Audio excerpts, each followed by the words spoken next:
직접 그 경험을 바탕으로 정말 피부에 와닿는 말씀해 주셨습니다.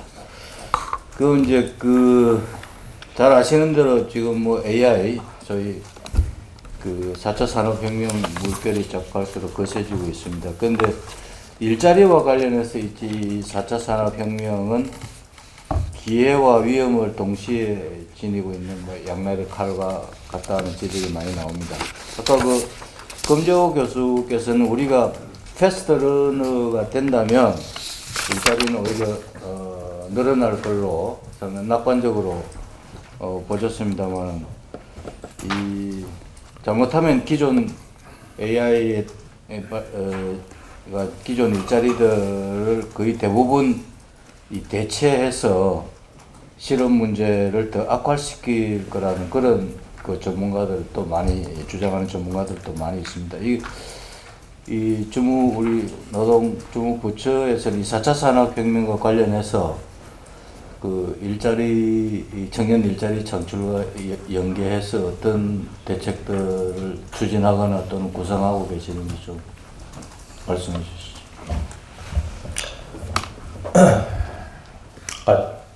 잠깐 교수님 발제 때도 나왔지만 정부의 정책 시계가 너무 짧다는 말씀을 하셨잖아요.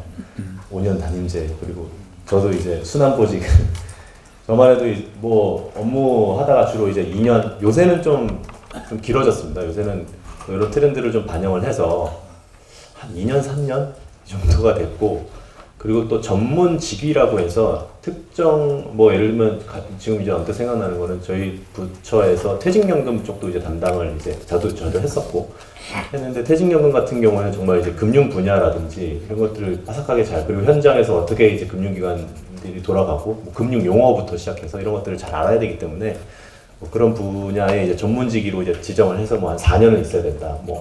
이런 식으로 하고는 있지만 어쩔 수 없이 이제 우리 이제 제너럴리스트를 키우는 그런 나라다 보니까 순환보직으로 인해서 저희도 이런 부분에 있어서 물론 이제 저희 국은 아니고, 참고로 저희 국은 이제 청년 여성 정책국입니다. 그러니까 대상별로 나눠서 청년 쪽하고 여성 쪽을 저희 국에서 이제 하고 있고요. 전반적인 이제 노동시장을 담당하는 이제 총괄국이 노동시장국이 따로 있는데, 그런 4차 산업 분야를 그쪽에서 이제 스터디 차원입니다. 아직까지는 이거에 지금 공무원들이 순환보직뿐만이 아니라 현안에 치여서 장기적으로 이런 것들에 대해서 대처하기가 좀 어려운 부분이 있고, 근데 어쨌든 차근차근 좀 준비는 해야 될 것 같고, 이제 스터디를 하는 차원입니다. 도대체 4차 산업이 뭐고, 이게 도대체 혁명은 맞기는 맞냐, 그리고 어떤 영향을 미칠지, 이런 것들이 사실 분석이 물론 이제 되고는 있지만, 그런 것들이 일자리에 어떤 영향을 미칠지에 대해서 논란이 좀 의견이 좀 분분하고, 따라서 아직 좀 스터디 차원이라고 하는 것을 전제로 해서 제가 생각하는 거는, 저도 이제 이 4차 산업이 뭘까 해서 가장 4차 산업의 유명한 책이 클라우스 슈밥이라는 분이 쓴 4차 산업혁명이라는 다보스 포럼이라고 하죠. 거기 무슨 회장님이시라고 하는데, 그분의 책을 저도 사실 사전 질문지를 좀 받고 4차 산업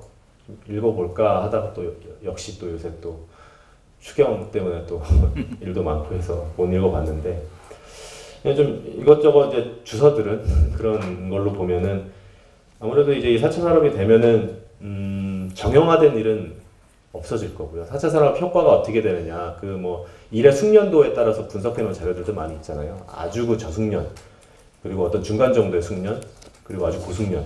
오히려 아주 저숙련은 오히려 기계 값이 더 들기 때문에 오히려 대체가 안 될 것이고, 중간 정도의 어떤 정형화된 일이 대체가 많이 될 것이다라는 예상들이 많고, 고숙련 혹은 인간만이 할 수 있는 그런 감성적인 사회적인 일들 같은 경우는 아무래도 대처가 힘들겠죠.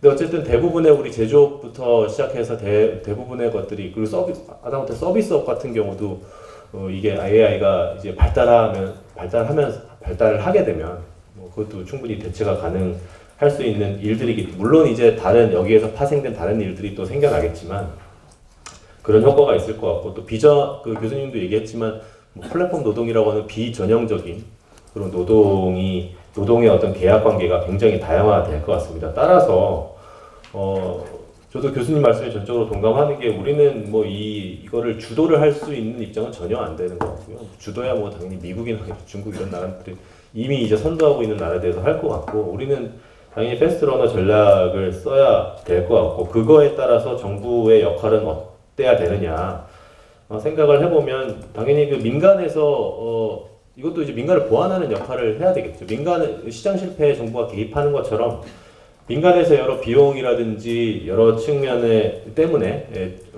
민간에서 자체적으로 대응하기 어려운 일들을 정부가 해야 되겠죠. 민간이 4차 산업혁명에 대응할 수 있도록 대비할 수 있도록 지원하는 역할을 해야 될 것 같습니다.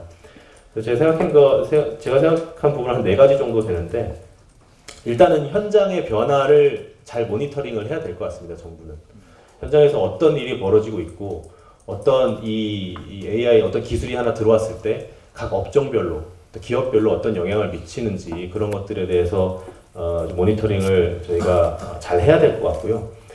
그리고 이제 직업 능력 개발이라고 하죠. 직업 훈련도 저희가 이제 담당을 하고 있는데 직업 훈련 체계를 이 4차 산업혁명에 맞춰서 개편하거나 고도화해야 될 것 같습니다.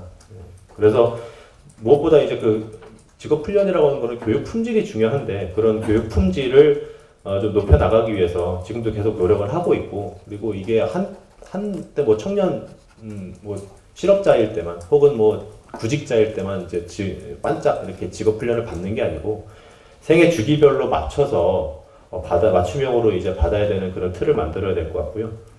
그리고 또 고용 서비스도 여러 가지 요새 뭐 빅데이터라든지 데이터베이스 이것도 사실 4차 산업혁명에 연관된 거잖아요. 빅데이터. 그 빅데이터를 또 이용을 해서 근로자에 맞는 그런 맞춤형 고용 서비스를 지원해 주는 게 필요할 것 같고 마지막으로 이 4차 산업혁명에 대응하기 위해서는 이제 기본소득 논의가 필요하다는 주장도 많이 있잖아요. 물론 좀 먼 얘기인 것 같긴 한데 그래서 실제적으로 유럽의 나라들은 기본소득 국민투표하는 나라도 있고 그 기본소득과 같은 뭐 그것이 아닐 수도 있겠지만 어떤 그 4차 산업혁명에 대응해서 기본적인 생활이 가능하도록 그러니까 기계로 대체가 되면 사람들이 일자리가 늘어나는 부분도 있겠지만 줄어드는 부분에 있어서 어떻게 이제 사회 안전망들을 이제 갖춰 나갈 것이냐 그런 역할들은 정부가 해야 될 일들 중에 하나라고 생각을 하고 제가 듣기로 이번 정부에서도 그 4차 산업혁명위원회를 만들었는지 뭐 만든다는 건지 모르겠는데 하여튼 만든다고 합니다. 거기서 이제 4차 산업혁명과 관련된 전반적인 논의를 한다고 하니까